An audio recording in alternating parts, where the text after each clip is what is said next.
As I stand here at exactly 31 minutes past 11, I'm violating church law. And you are all witnesses. Now, please do not take out your cell phones and start taking pictures of me and send them to the bishop. Please do not do that. But I'm violating church law right now because I'm wearing the wrong color vestment for today. You knew that, didn't you? I walked in wearing white, and you said, wait a minute, this is the 20th Sunday in ordinary time, and we all know that in ordinary time we wear green. Excellent. We wear green, and this is not green. This is a cream-colored vestment with gold threads. This is the wrong color. I'm violating church law as we speak. If I'm not here next week, you will know why. You may ask, why are you wearing this wrong color garment right now? Well, this vestment is made by a monk at St. Vincent's Arch Abbey in Latrobe, Pennsylvania, not far from where Arnold Palmer grew up, not far from where they originally made the Rolling Rock Premium Beer. Some of you may know that. He wove this out of wool and silk and various kinds of cotton threads. It was made for me for my ordination 11 years ago. This is the vestment in which I was ordained by Archbishop Niederauer 11 years ago this past summer in San Francisco. And I remember the day when I received this in 2012 at the seminary in Washington. And I opened the box, and here it was. And it was more beautiful than I imagined. When the monk from Latrobe, Pennsylvania, and I first designed it, and we chose the colors and the design. So I called my mom in Singapore and told her it is absolutely beautiful. Now, this vestment was purchased for me by my mother as my ordination gift. I knew she had paid for it. But on the phone that day, when it arrived, my mother told me what Paul Harvey might call the rest of the story. My mother still lives in the dark ages. She doesn't use a computer or a smartphone. When she goes to the stores, she actually still pays with cash.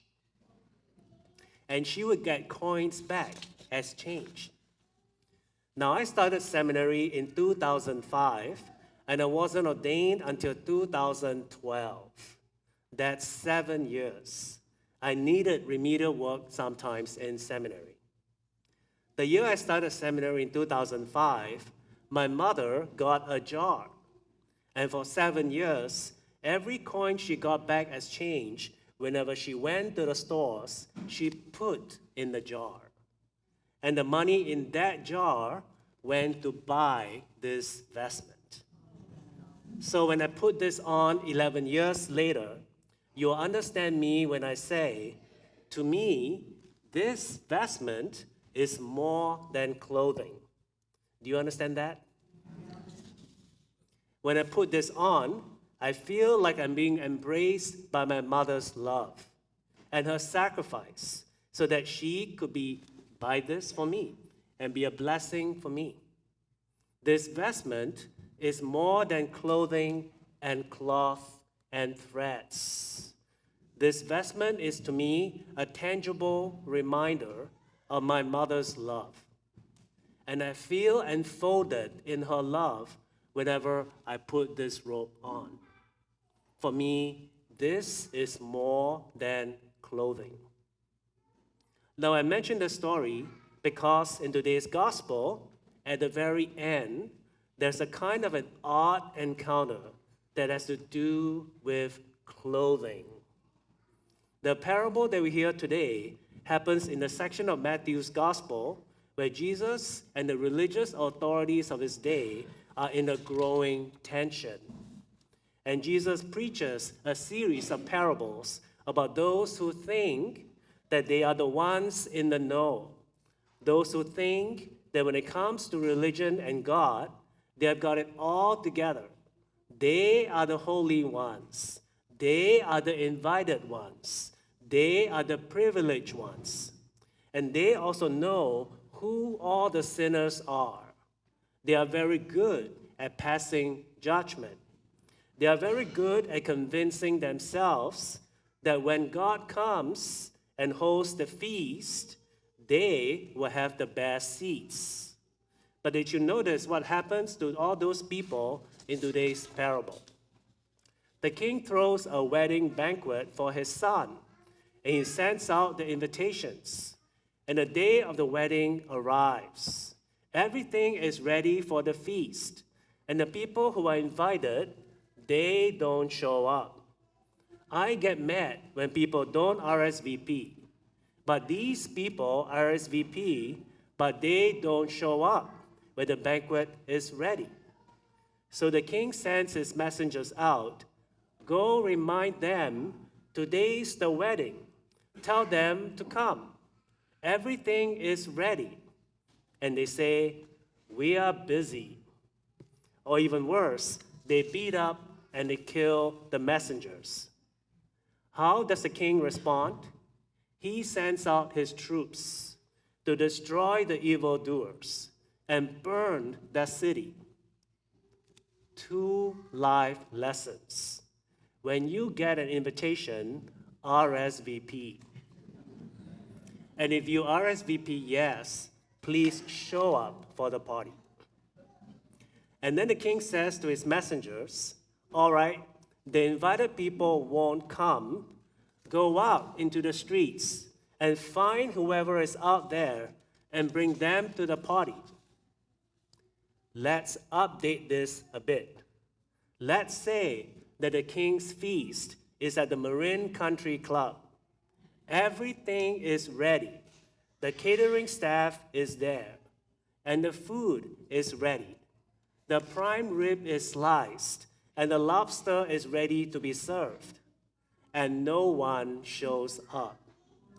And so the king says to his messengers, go to all the fast food restaurants in Novato and find those people who are eating hamburgers and drinking Diet Coke, and tell them, come to the party at the Marin Country Club. And they do. Maybe it's a family who's just come from a soccer game, and they are dressed like they have just come from a soccer game.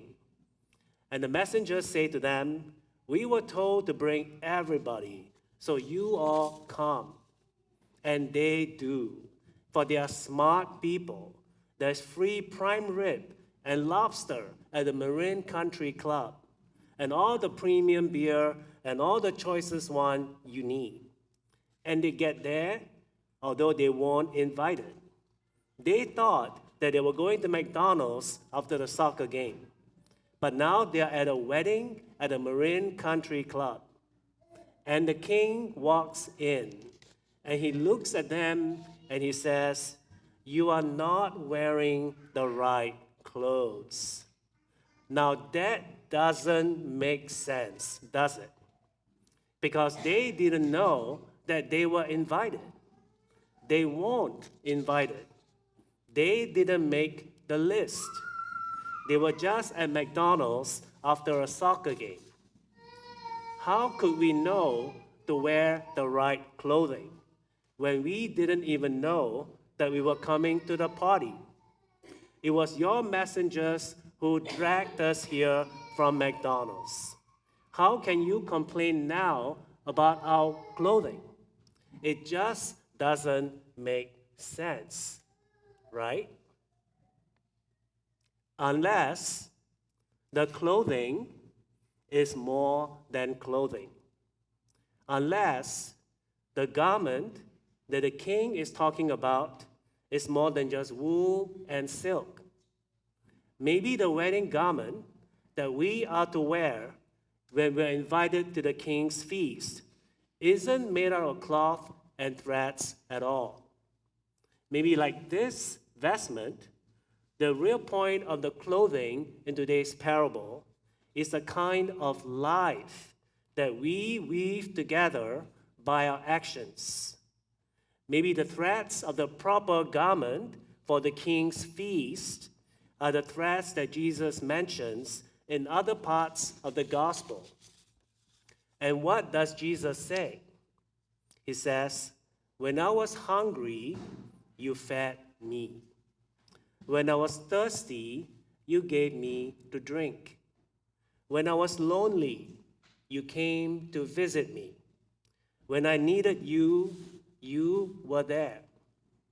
Maybe the threads that weave together the proper garment for the king's feast are the threads that come together when we make choices to give of ourselves to each other, to live the gospel in its fullness, to stand up for the unborn, the oppressed, and the poor, to stand up for what is true and right, to try to live the gospel at every opportunity. When we make those choices day by day, that's when we are weaving together the gospel threads that create the garment that we are to wear to his feast. This piece of clothing is not just threads. Every thread represents my mother's love, who chose to always live for others. That's the kind of garment that we are called to weave by constantly following the example of Jesus, who in his actions and decisions chose to live for others. Every Sunday, we are invited to the banquet feast of God. So pay attention this week to the kind of garment that you are weaving, because you have to watch and be ready, for you never know when the Lord is going to show up at McDonald's.